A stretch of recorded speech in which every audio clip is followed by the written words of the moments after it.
الحمد لله رب العالمين والعاقبة للمتقين والصلاة والسلام على سيد الأنبياء والمرسلين وعلى آله وأصحابه أجمعين أما بعد فقد قال الله تعالى في القرآن المجيد ما أصاب من مصيبة في الأرض ولا في أنفسكم إلا في كتاب من قبل أن نبرأها إن ذلك على الله يسير صدق اللہ العظیم۔ محترم بزرگوں اور دینی بھائیوں، سفر کی پہلی تاریخ ہوگی۔ سفر کا مہینہ اسلامی کیلنڈر کے اعتبار سے دوسرا مہینہ ہے۔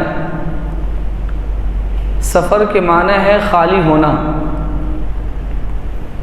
جب یہ سفر کا مہینہ آتا ہے تو ہمارے معاشرے کے اندر نحوست کا تصور پیدا ہو جاتا ہے۔ سفر کا نام سنتے ہی ہمارے معاشرے میں نحوست کا لوگ تصور کرتے ہیں کہ گویا منحوس مہینہ آ گیا، نحوست والا مہینہ آ گیا۔ اس مہینے میں کوئی نیا کام شروع نہیں کریں گے، شادی بیاہ نہیں کریں گے، کوئی اچھے کام نہیں کریں گے، اور اس مہینے کو جلدی سے گزرنے کا انتظار کرنے لگتے ہیں کہ جتنی جلدی ہو سکے یہ مہینہ گزر جائے۔ یہ جو مہینہ ہے سفر کا، اس سفر کے مہینے کے سلسلے میں یہ تصور، نحوست کا تصور، یہ کوئی آج کا تصور نہیں ہے۔ یہ نبی اکرم صلی اللہ علیہ وسلم کی اس دنیا میں تشریف لانے سے پہلے سے اس مہینے کو منحوس مہینہ سمجھا جاتا تھا۔ زمانے جاہلیت میں بھی اس مہینے کو منحوس مہینہ تصور کیا جاتا تھا۔ اس مہینے کو سفر کا مہینہ کیوں کہا جاتا ہے؟ تاریخی روایات کو دیکھنے سے معلوم ہوتا ہے کہ قرآن کریم میں اللہ تعالیٰ نے جن 4 مہینوں کو حرمت کا مہینہ کہا ہے، رجب، ذوالقعدہ، ذوالحجہ اور محرم، ان 4 مہینوں کے تقدس کا خیال زمانے جاہلیت میں کفار و مشرکین بھی رکھتے تھے۔ اس لیے وہ قوم جو جنگ و جدال کی عادی ہیں، جو ہمیشہ جنگ و جدال کے اندر مشغول رہتی تھی، عرب قوم، وہ بھی جب اس مہینے کو پاتی تھی تو اس مہینے میں اپنے جنگ کو اور اپنی لڑائی جھگڑے کو روک دیا کرتی تھی، اور ذوالقعدہ، ذوالحجہ اور محرم، لگاتار یہ 3 مہینے وہ اپنے گھروں میں رہتے تھے، جنگ کے لیے باہر نہیں نکلتے تھے۔ لیکن جیسے ہی یہ 3 مہینے مکمل ہوتے اور یہ سفر کا مہینہ شروع ہوتا، سفر کا چاند نکلتا، تو جو لوگ 3 مہینوں سے اپنے گھر میں بند تھے، بیٹھے تھے، جنگ پر نہیں جاتے تھے، جو جنگ کے عادی تھے، وہ سب کے سب جنگ کے لیے باہر نکل جاتے تھے۔ جب اکثر آدمی اپنے گھروں سے باہر نکل جائیں گے تو گھر تو خالی ہو جائے گا، تو مردوں سے گھر خالی ہو جایا کرتے تھے۔ اس لیے اس مہینے کا نام رکھا سفر، کہ اس مہینے میں لوگ اپنے گھر سے چلے جاتے ہیں، گھر خالی ہو جاتا ہے۔ سفر کے معنی ہے خالی ہونا۔ اس مہینے کو وہ لوگ منحوس مہینہ تصور کرتے تھے، اور اس کی وجہ یہ تھی کہ چونکہ اس مہینے میں گھر کے اکثر مرد جنگ کے لیے چلے جاتے تھے، تو اب جنگ کے اندر بہت سے لوگ مارے جاتے تھے۔ کوئی بچہ یتیم بنا تو کوئی عورت بیوہ بن گئی، کسی کا بھائی مرا، کسی کا باپ مرا، کسی کا چچا مرا، مختلف رشتہ دار لوگوں کے مرتے تھے۔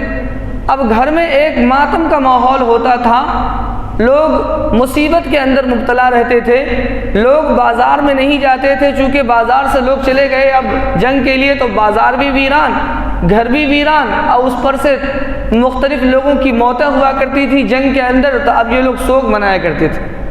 تو ان لوگوں کا یہ تصور تھا کہ یہ مہینہ جب آتا ہے تو آسمان سے مصیبتیں نازل ہوتی ہیں، اور ہمارے گھروں میں مصیبتیں آتی ہیں اور ہم لوگ خوشی نہیں منا سکتے، ہم لوگ کوئی نیا کام شروع نہیں کر سکتے۔ لیکن آپ غور فرمائیں تو یہ جو مصیبتیں آتی تھی یہ ان کے اپنے کیے ہوئے کا نتیجہ تھا۔ اسے کس نے کہا تھا کہ تم جنگ کے لیے چلے جاؤ؟ سفر کا مہینہ آئے تو کاروبار چھوڑ دو اور چلے جاؤ جنگ لڑنے کے لیے۔ یہ تو ان کا اپنا عمل تھا کہ 3 مہینوں سے گھر میں بیٹھے رہے اور 4تھے مہینے میں جنگ کے لیے نکل گئے اور وہاں جا کر کے مارے گئے۔ تو یہ جو مصیبتیں آتی تھی، بازار ویران ہوتا تھا، گھر میں موت ہوتی تھی، تو اس کی وجہ ان کا اپنا عمل تھا، وہ خود اس عمل کو کرتے تھے۔ لیکن انہوں نے اس کو متعلق کر دیا اس مہینے کے ساتھ کہ جب یہ مہینہ آتا ہے تو مصیبتیں نازل ہوتی ہیں اور ہم لوگ مصیبت میں مبتلا ہو جاتے ہیں۔ تو یہ جو تصور ہے اس مہینے کے تعلق سے، نحوست کا تصور، یہ تصور آج سے نہیں ہے، زمانہ جاہلیت سے ہے۔ آپ صلی اللہ علیہ وسلم جب اس دنیا میں تشریف لائے تو آپ صلی اللہ علیہ وسلم نے اس تصور کو ختم کیا۔ آپ نے فرمایا کہ زمانہ جاہلیت کے تمام خرافات کو اور تمام برے رسم و رواج کو، تمام توہمات کو میں اپنے پاؤں کے تلے روندا ہوں۔ اور آپ صلی اللہ علیہ وسلم نے فرمایا لا عدوى ولا طیرہ ولا حامہ ولا سفرہ، کہ بیماری کا ایک دوسرے کو لگ جانا اور پرندوں سے بدفعلی لینا اور مہینوں سے بدفعلی لینا اور سفر کے مہینے کو منحوس مہینہ تصور کرنا، اس سب کی اسلام میں اجازت نہیں ہے، یہ آپ صلی اللہ علیہ وسلم نے نفی کر دی۔ اس زمانے میں لوگوں کا دستور تھا کہ لوگ اپنے تقدیر کے فیصلوں کو پرندوں سے متعلق کر دیتے تھے، لوگ اپنے تقدیر کے فیصلوں کو تیر سے متعلق کر دیتے تھے، اپنے ترکش کے اندر مختلف تیر رکھتے تھے، کسی میں صلح لکھ دیا، کسی میں جنگ لکھ دیا، کسی میں سفر لکھ دیا، کسی میں حضر لکھ دیا، اور اس کے بعد جب ارادہ کیا اور ہاتھ ڈالا اور نکلا سفر تو سفر کر لیں گے، اگر حضر نکل گیا حضر والا تیر تو سفر نہیں کریں گے، صلح والے تیر نکل گیا تو کہا کہ بھائی اب ہم کو جنگ نہیں کرنی، اور اگر جنگ والا تیر نکل گیا تو کہا ہم کو جنگ کرنی۔ تو وہ اپنے زندگی کے فیصلوں کو، اپنے تقدیر کے فیصلوں کو تیر سے متعلق کر دیا تھا، جیسا تیر نکلے گا ویسا عمل کریں گے۔ سفر پر نکلنے لگتے اور پرندہ بیٹھا ہوا ہے اسے اڑاتے، اگر پرندہ دائیں سمت میں اڑ گیا تو سفر کریں گے، بائیں سمت میں اڑ گیا تو سفر نہیں کریں گے۔ پرندوں سے اپنے تقدیر کا فیصلہ متعلق کر رکھا تھا۔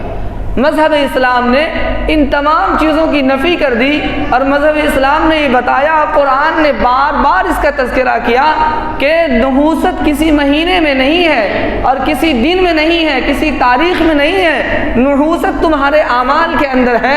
ظاہر الفساد فی البر والبحر، جتنی برائیاں، جتنے فساد اور جتنی مصیبتیں خشکی میں آتی ہے یا سمندر کے اندر آتی ہے، بما کسبت ایدی الناس، وہ انسان کے اپنے کیے ہوئے عمل کا نتیجہ ہوتا۔ قرآن نے بار بار کہا ہے کہ یہ جو تمہارے درمیان مصیبتیں آتی ہیں، اس مصیبت کی وجہ نہ کوئی مہینہ ہے نہ کوئی تاریخ ہے، اس مصیبت کی وجہ تمہارے اعمال۔ تو اصل نحوست تو ہمارے اعمال کے اندر ہے، اچھے اعمال کریں گے تو اچھا معاملہ ہوگا، برے اعمال کریں گے تو برا معاملہ ہوگا، لیکن ہم نے اس کو مہینوں سے جوڑ دیا، تاریخ سے جوڑ دیا کہ اس تاریخ میں نحوست ہے اور اس تاریخ میں نحوست نہیں۔ اسلام نے اس عقیدے کی مکمل طور پر نفی کر دی۔ ہاں اسلام نے یہ بتایا ہے کہ بعض تاریخ ہے، بعض مہینے، بعض دن دوسرے دنوں پر ممتاز ہے، اس کو اللہ نے فضیلت دی ہے۔ رمضان کے مہینے کو دوسرے مہینے پر فضیلت دی، جمعہ کے دن کو دوسرے دنوں پر فضیلت دی، یہ تو ہے، لیکن کسی مہینے کو، کسی دن کو، کسی تاریخ کو مذہب اسلام نے منحوس نہیں کہا۔ یہ نحوست کا جو تصور ہے، جو اسی زمانے جاہلیت کا تصور ہے جس کو آج ہم نے اپنا عقیدہ بنا لیا ہے، اور وہی تصور ہمارا ہو گیا جو زمانہ جاہلیت کے اندر لوگوں کا تھا، کفار مشرکین کا تھا۔ ان کا عقیدہ یہی تھا نا کہ اپنے تقدیر کے فیصلے وہ تیر سے اور پرندوں سے کیا کرتے تھے۔ آج ہم بھی اپنے تقدیر کے فیصلے مختلف چیزوں سے جوڑ رکھا ہے۔ آج ہم دیکھتے ہیں کوا بولتا ہے تو کہتے ہیں گھر میں مہمان آنے والا ہے۔ اب بتائیے کوا کو غیب کا علم ہو گیا؟ اللہ کہتا ہے وَعِندَهُ مَفَاتِحُ الْغَيْبِ لَا يَعْلَمُهَا إِلَّا هُوَ، غیب کا علم تو میرے علاوہ کسی کو نہیں ہے، نہ کسی ولی کو ہے نہ کسی نبی کو ہے، اس کی چابی میرے پاس ہے، لا يعلمها إلا هو، اللہ کے علاوہ کوئی نہیں جانتا۔ لیکن ہم سمجھتے کہ کوا غیب کا علم جانتا، کل ہمارے گھر میں کیا ہونے والا ہے کوا کو پتہ چل گیا۔ بتائیے کتنا گھٹیا عقیدہ ہے کہ کوا بولے تو مہمان آ جائے، بلی راستہ کاٹ دے تو خطرہ ہو جائے گا، الو گھر پر بیٹھ جائے تو گھر ویران ہو جائے گا۔ پرندے کے بولنے سے ہم ڈرتے ہیں، ہم پاؤں میں کنکر آ جائے اس کنکر سے ڈرتے ہیں، ٹھیس لگ جائے تو ڈرتے ہیں، آنکھ پھڑک جائے تو ڈرتے ہیں، ہاتھ نوچنے لگے تو ڈرتے ہیں۔ یہ سب کیا ہے؟ یہ عقیدے کی کمزوری۔ جب انسان کا عقیدہ کمزور ہوتا ہے تو دنیا کی ہر چیز کی وہ غلامی کرتا ہے، چرند پرند کی غلامی کرتا ہے، کتے بلی کی غلامی کرتا ہے، لوہے کی غلامی کرتا ہے، پیڑ پودے کی غلامی کرتا ہے، پانی کی غلامی کرتا ہے، ہر ایک کے ساتھ اپنے تقدیر کے فیصلے کو متعلق کر دیتا ہے۔ یہ عقیدے کی کمزوری۔ اسلام نے کہا کہ نہیں، یہ عقیدہ نہیں، نفع دینے والا اور نقصان دینے والا صرف اور صرف اللہ۔ بالکل صاف لفظوں میں اللہ نے کہا وَإِن يَمْسَسْكَ اللَّهُ بِضُرٍّ، اگر اللہ کسی کو تکلیف دینے کا ارادہ کر لے، فَلَا كَاشِفَ لَهُ إِلَّا هُوَ، تو دنیا کی کوئی طاقت ساری دنیا مل کر کے چاہے تو اس کو نہیں روک سکتی۔ وَإِن يُرِدْكَ بِخَيْرٍ، اور اگر اللہ تیرے ساتھ خیر کا فیصلہ کر لے، فَلَا رَادَّ لِفَضْلِهِ، تو پوری دنیا مل جائے، پوری دنیا کی طاقت قوت مل جائے، اس کو کوئی دور نہیں کر سکتا۔ تو نفع اور نقصان کا مالک خدا ہے، کوئی اور نہیں دے سکتا، لیکن ہم نے اس کو مختلف چیزوں سے جوڑ رکھا۔ یہ عقیدہ کی کمزوری، اس عقیدے کی کمزوری کو ختم کرنے کی ضرورت ہے۔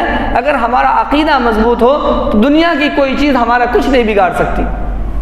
دیکھیے عقیدہ جب مضبوط ہو تو کیا ہوتا ہے۔ حضرت عمرو بن العاص رضی اللہ تعالی عنہ، یہ وہاں کے گورنر تھے مصر کے، وہاں دریائے نیل ہے، وہاں کے لوگوں کا دستور تھا کہ جب دریائے نیل خشک ہونے لگتا تھا، سال میں ایک مرتبہ اس کا بہاؤ رک جاتا تھا، تو ایک کنواری لڑکی کو اس میں پھینک دیا کرتے تھے اور وہ دریا کا پانی اسے ڈبا دیتا اور پھر دریا جاری ہو جاتا تھا۔ سال ہر سال سے یہ دستور تھا۔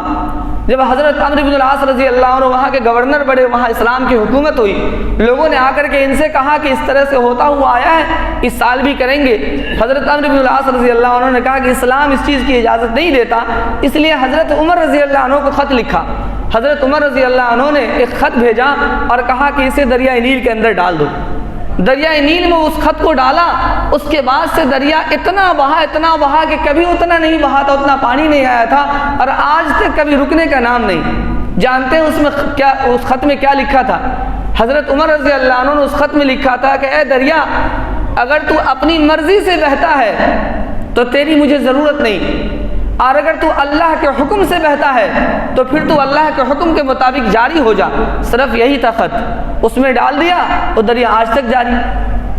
حضرت ذنیرہ رضی اللہ عنہ ایک صحابیہ ہے، ابتدائی اسلام میں انہوں نے اسلام قبول کیا تھا۔ وہ ایک کافر کی باندی تھی، کافر نے بہت ستایا، بہت ظلم کیا اس پر، اس ظلم کی وجہ سے ان کی آنکھ کی بینائی چلی گئی۔ لوگوں نے کہنا شروع کیا کہ تم لات و عزا کو چھوڑ کر کے اسلام میں چلی گئی، اپنے بتوں کو اور اپنے دیوی دیوتاؤں کو تم نے چھوڑ دیا، اس لیے میرے دیوی دیوتاؤں نے تمہاری آنکھ کی بینائی لے لی، تم اسلام سے پھر جاؤ تو تمہاری آنکھ کی بینائی لوٹ آئے گی۔ حضرت ذنیرہ رضی اللہ عنہ نے کہا کہ تمہارے دیوی دیوتاؤں کو تو اس کا بھی علم نہیں کہ کون اس کی عبادت کرتا ہے، کون اس سے بغاوت کرتا ہے، اس کی وجہ سے نہیں، اللہ بینائی لینے والا اور اللہ بینائی دینے والا۔ آپ صلی اللہ علیہ وسلم کو خبر ملی، آپ صلی اللہ علیہ وسلم نے اس خاتون کو دعا دی، رات کو سوئی، صبح جب اٹھتی ہے تو اس کی آنکھ میں روشنی آ گئی، بینائی لوٹ آئی۔ یہ ہے اللہ پر بھروسہ کرنے کا نتیجہ۔ عقیدہ جب مضبوط ہو تو ایسا ہی ہوتا۔ اپنے ملک کا ایک واقعہ مجھے یاد آیا، ساحلی علاقے کا واقعہ، سمندر کے کنارے کا۔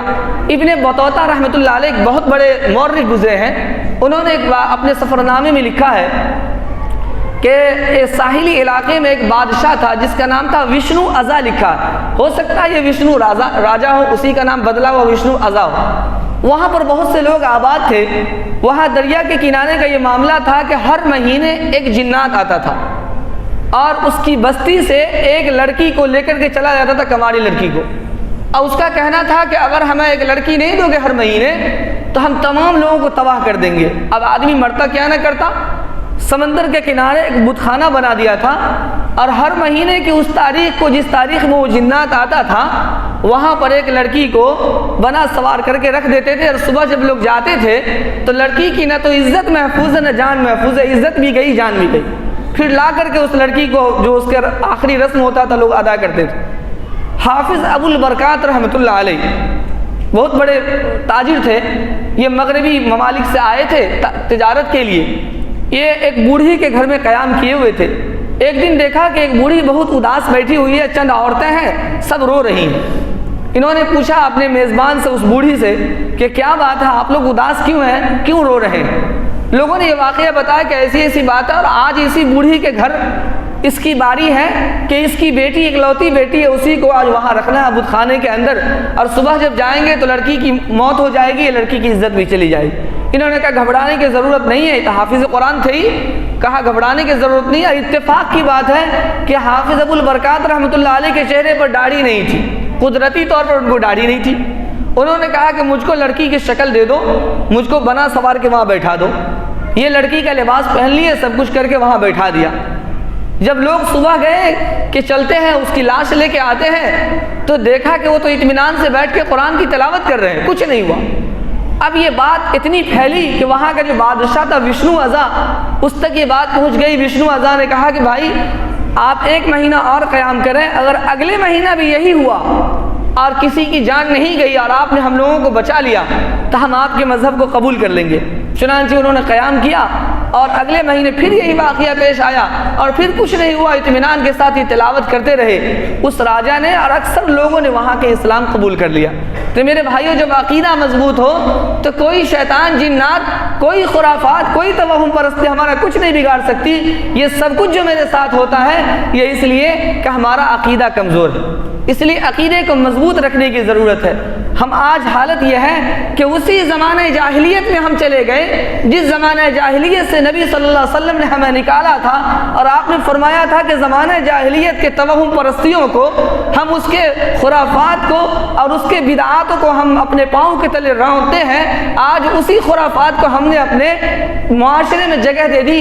آج ہماری حالت یہ ہے کہ گھر کی تعمیر شروع کریں تو ناریل پھوڑتے ہیں، گھر کی تعمیر شروع کریں تو اگربتی جلاتے ہیں۔ میرے بھائیوں، بہت ہی بری بات ہے، آپ کا گھر بن رہا ہے، گھر کی ابتدا اللہ کے نام سے کرنی چاہیے۔ اللہ کا نام لے کر کے گھر کی ابتدا کریں گے تو اس گھر کے اندر خیر و برکت ہوگی۔ ناریل پھوڑ کر کے، اگربتی جلا کر کے آپ کریں گے تو اس گھر میں کہاں سے برکت آئے گی؟ حضرت ابراہیم علیہ السلام کا واقعہ قرآن میں موجود ہے۔ ابراہیم علیہ السلام اور اسماعیل علیہ السلام جب بیت اللہ کی تعمیر کر رہے تھے تو دعا کر رہے تھے، وَإِذْ يَرْفَعُ إِبْرَاهِيمُ الْقَوَاعِدَ مِنَ الْبَيْتِ وَإِسْمَاعِيلُ رَبَّنَا تَقَبَّلْ مِنَّا إِنَّكَ أَنْتَ السَّمِيعُ الْعَلِيمُ۔ وہ دعا کر رہے ہیں، اللہ سے مدد مانگ رہے ہیں، اللہ سے قبولیت کی دعا کر رہے ہیں، اور ہم اپنے گھر کی تعمیر کرتے ہیں تو وہاں پر اگربتی جلاتے ہیں اور ناریل پھوڑتے ہیں، طرح طرح کے خرافات کرتے ہیں۔ جانتے ہیں اس ناریل پھوڑنے اور اگربتی جلانے کے پیچھے عقیدہ کیا ہے؟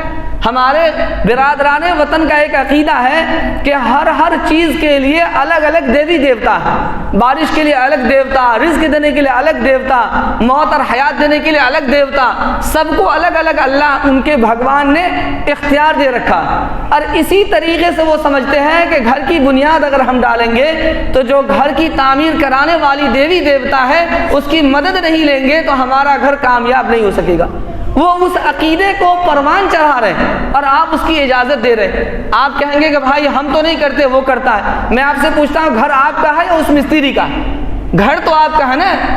خشت اول چون حد معمار کج، خشت اول چون حد معمار کج، تا سریا میر و تعمیر کج۔ پہلی اینٹ اگر آپ نے ٹیڑھی رکھ دی تو آسمان تک آپ کی عمارت چلی جائے گی، وہ ٹیڑھی رہے گی۔ جب پہلی اینٹ اپنے گھر میں آپ رکھتے ہیں اور اس کی بنیاد شرک پر ہے، اس کی بنیاد بت پرستی پر ہے، تو گھر میں کہاں سے برکت آئے گی، کہاں سے خیر آئے گی؟ اس لیے اس چیز سے بچیے۔ آپ اس کو کہیے کہ رسم و رواج کرنا تو اپنے گھر کر کے آؤ، یہ میرے گھر کی تعمیر ہے، یہاں ہم اللہ کا نام لے کر کے اپنے گھر کی تعمیر شروع کریں گے۔ تم جہاں اپنا گھر بناؤ گے وہاں کرنا، یہ میرا گھر ہے، میرے حکم سے بنے گا، تیرے حکم سے نہیں بنے گا۔ وہ پیسہ لیتا ہے، مزدوری لیتا ہے، مزدوری لے کر کے کام کرتا، اپنا مزدوری لے کر کام کرے گا۔ ہم اپنے گھر کی تعمیر اپنے اللہ کے نام سے کریں گے۔ تو یہ ہم نہیں کرتے، ہم کہتے ہیں مستری کرتا ہے۔ لیکن یاد رکھیے اس گھر میں برکت نہیں ہوگی جس گھر کی تعمیر آپ نے ابتدا میں شرک بت پرستی کے اوپر اس کی بنیاد رکھی۔ تو آج اس سے بچنے کی ضرورت ہے۔ یہ توہم پرستی ہمارے معاشرے میں اتنی آ گئی، جس طرح یہ زمانہ جاہلیت میں لوگ اپنے معاملے کو تیر کے ساتھ، تلوار کے ساتھ، پرندوں کے ساتھ جوڑ رکھا تھا، آج ہم بھی وہی کر رہے ہیں۔ میں یہاں کا امام ہوں، لوگ مجھ سے 10 بار آتے پوچھنے کے لیے کہ فلاں کام کے لیے فال کھول دیجیے۔ اب دیکھیے فال کون سی مصیبت ہے بھائی، فعال کوئی چیز ہی نہیں ہے، لیکن کتنا مرتبہ منع کیا۔ اور افسوس تو اس وقت ہوتا ہے جب اس مسجد کے ممبر پر بیٹھ کے میں 10 مرتبہ تقریر کر چکا ہوں کہ کوئی دن، کوئی تاریخ، کوئی مہینہ غلط نہیں ہے، کسی مہینے میں نحوست نہیں ہے، کسی تاریخ میں نحوست نہیں ہے۔ اور جب شادی کا ڈیٹ بیٹھانے بلاتے ہیں، کہتے ہیں امام صاحب دیکھ لیجئے کہیں اقرب تو نہیں ہے، کہیں خراب تاریخ تو نہیں ہے، اچھی تاریخ ہے کہ نہیں۔ بتائیے، جو آدمی چیخ چیخ کے کہہ رہا ہے کہ کسی مہینے میں، کسی سال میں، کسی دن میں نحوست نہیں ہے، اسی سے کہا جاتا ہے کہ ذرا نحوست نکال کے دکھائیے کہ کس مہینے میں نحوست ہے، کس مہینے میں نحوست نہیں۔ کتنے افسوس کی بات، فال نکالنے کی بات آتی، لوگ کہتے ہیں کہ فال نکال دیجئے، میں کہتا ہوں فال کوئی چیز ہی نہیں ہے، لوگ کہتے ہیں فال نکال دیجئے۔ اور جو لوگ ٹھگنے والے ہیں خوب ٹھگتے ہیں، جو فال نکالنے والے ہوتے ہیں نا ان سے خوب ٹھگتے ہیں۔ فال نکالنے کے ایک واقعہ سنا دیتا ہوں کیسے لوگ ٹھگتے ہیں، ہے تو واقعی ایک لطیفہ ہے لیکن بڑی عبرت کی چیز ہے لوگ کیسے ٹھگتے ہیں۔ ایک آدمی ایسے ہی فال نکالنے والا تھا، قرآن سے فال نکالتا تھا۔ ساس بہو کا جھگڑا تھا، ساس اور بہو میں ہمیشہ لڑائی رہتی تھی۔ اب بیٹا جب زندہ تھا تو کبھی کبھی ماں کی طرف سے بول لیتا تھا، لیکن جب بیٹا مر گیا اب ساس بہو کا جھگڑا اور بڑھ گیا۔ بہو چاہتی تھی کہ گھر پر ہم قبضہ کر لیں، اور ساس چاہتی تھی کہ میرا بیٹا تو مر گیا، اب اس کا ہے یہاں کا، اس کو بھگا دو۔ دونوں میں لڑائی خوب ہوئی۔ لوگوں نے سمجھایا بجھایا کہ بھائی یہاں کیا کرتے ہیں، چلے جاؤ، ایک ہے فلاں جگہ ایک بابا ہے، اس سے جا کر کے اپنا فیصلہ کروا لو۔ کہا ٹھیک ہے جاتے ہیں۔ دونوں گئی اور وہاں جا کر کے جب بوڑھی جو تھی ساس بہت تیز تھی، اس نے کچھ مٹھائی اٹھائے پہلے ہی بابا صاحب کو بھجوا دیا تھا۔ جب یہ گئی وہاں فیصلہ کروانے کے لیے تو بابا نے کہا کہ ایسا ہے کہ فیصلہ تمہارا قرآن سے کریں یا کسی اور کتاب سے کریں؟ قرآن ہی سے کر دیجیے، قرآن ہی سے پھال نکال دیجیے، ہم لوگ کے لیے کیا۔ کہا ٹھیک ہے۔ بس قرآن کھولا، تبت یدا ابی لہب وتب ما اغنی عنہ مالہ وما کسب، یہ نکلا۔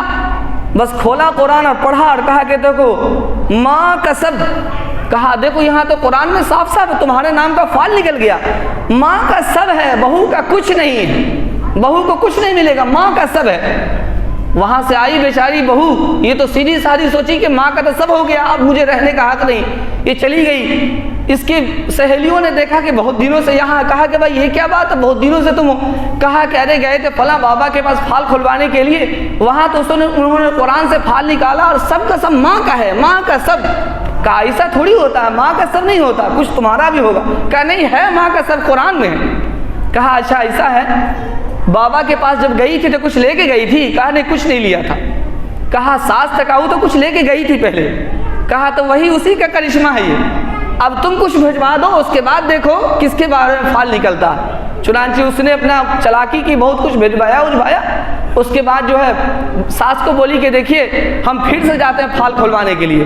ساس سوچی کہ اب ایک مرتبہ تو نکل ہی چکا، فیصلہ تو ہمارے ہی حق میں ہے۔ ساس کچھ نہیں لی، چلی گئی۔ اب یہاں تو بابا جی کو پہلے سے آیا ہوا تھا، انہوں نے کہا ٹھیک ہے میں پھال کھولتا ہوں۔ کہا اس ٹائم میں جلد بازی میں کام کیا تھا، کچھ ٹینشن میں تھا، میں ذرا تفصیل سے اطمینان سے دیکھتا ہوں۔ پھر تبت یدا ابی لہب وتب کھولا اور کہا دیکھو تبت یدا ابی لہب وتب ما اغنا، کہا دیکھو اغنا، ماں کا انگنا ہے، ماں کو کہاں کچھ ملے گا، ماں اغنا، ماں کا تو انگنا ہی ہے، سب کچھ تو بہو کا ہے، ماں کا انگنا ہی ہوگا۔ اب دیکھیے قرآن کا مذاق ہے کہ نہیں؟ وہی ماں اغنا کے کیا معنی ہے، ماں کا سب کے کیا معنی ہے، اس کو جوڑ دیا اس کے گھر سے، اس کے وراثت سے۔ کہا کہ ماں کا صرف اغنا ہے، باقی سب بہو کا ہے، جاؤ بہو کو سب ملے گا، ماں کو صرف انگنا ملے گا، ماں صرف انگنا میں رہے گی۔ یہی ہے فعال۔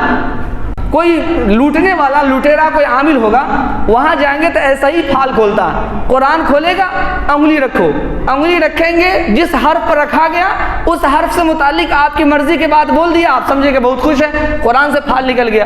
یہ سب غلط خرافات ہیں، پھال کے چکر میں پڑیں گے تو ایسے ہی اغنا اور ماں کا سب والا فیصلہ ہوتا رہے گا، لوگ لوٹتے رہیں گے اور آپ لوٹتے رہیں گے۔ اس لیے میرے بھائیوں، مذہب اسلام نے توہم پرستی کی نفی کر دی ہے کہ توہم پرستی کے اسلام میں کوئی اجازت نہیں۔ اسلام میں یہ عقیدہ ہے کہ اللہ ہر نفع اور نقصان کا مالک ہے۔ وَإِن يَمْسَسْكَ اللَّهُ بِضُرٍّ فَلَا كَاشِفَ لَهُ إِلَّا هُوَ وَإِن يُرِدْكَ بِخَيْرٍ فَلَا رَادَّ لِفَضْلِهِ۔ یہ عقیدہ ہے۔ اللہ تعالی ہم سب کو عمل کی توفیق عطا فرمائے۔ وآخر دعوانا الحمد للہ رب العالمین۔